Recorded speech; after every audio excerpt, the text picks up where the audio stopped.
There will be revenge, but it will be different from yours. It won't involve blood or murder or deception. It won't turn sophisticated people to rubble, then call them underdeveloped, primitive and backwards. It won't need military budgets, fear, prejudice or gender repression. It will be simple, uncomfortable and absolute. It will present itself calmly. There will be no screams. There will be no protests. Justice.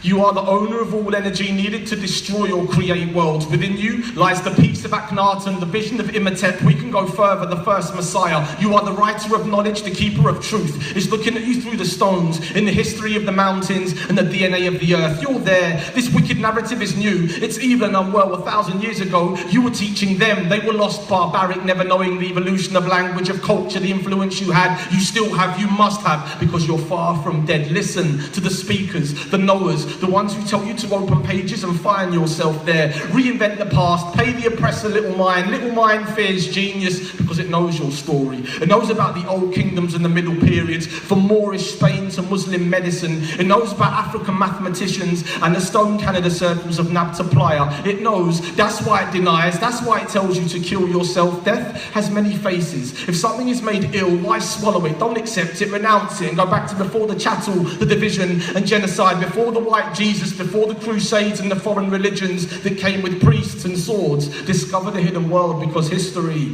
is self-serving, self-fulfilling. Look in the armies, look in the prisons, look in the places filled with the broken, the destitute, the trampled on, the us but not them. Look and see what happens when you become apathetic, when revenge is just for radicals, when you believe the story they tell you, when your only weapon is a gun, when your only hope is a fantasy, when your knowledge is obsolete, when your woman is a bitch, when your brother is a threat and your oppressor is your master, your standard, your ideal. Don't ask for mercy, it won't be given. Lock it off, leave it there, it's dead, it's done, the damage consecrated, the sickness, it doesn't work. So start again with justice. When they ask you for a beginning, teach them about the Grimaldi, about Menes in the First Dynasty. When they ask you about women, speak to them of Isis, of Hatshepsut and Cleopatra. When they ask you about languages, refer them to Coptic and Western Semitic tongues. Explain how 50% of the Greek lexicon is comprised of a non-Indo-European language. Give examples. When they ridicule you for saying "in it," claiming the word as being Jamaican patois, let them know that it's a contraction of "isn't it," which is a contraction of "is it not," which is English, not patois, is it not? When they ask you about war and peace, inform them that the word war comes from the Old English "were," meaning to bring into confusion. Mention the golden age of Egypt. Communicate the fact that civilizations which have experienced the greatest periods of peace have been matriarchal.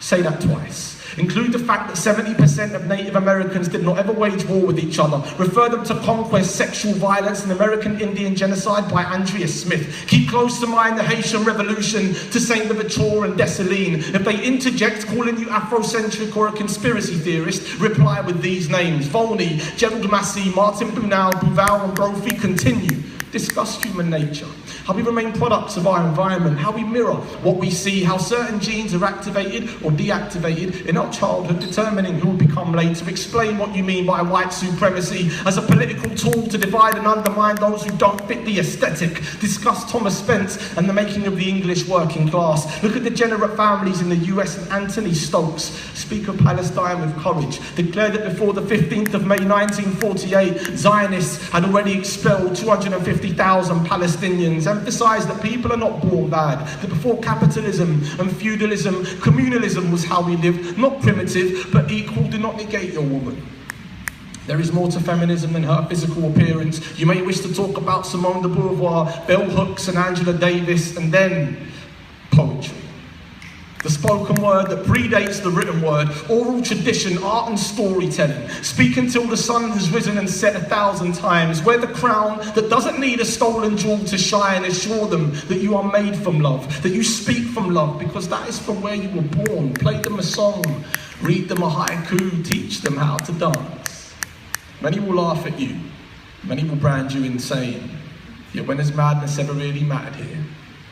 Some will listen, some will stay, and you will grow into friends, into solidarity, into the forever we dream about. So treasure your woman, treasure your man, because we're all we have. Peace is the master's revenge.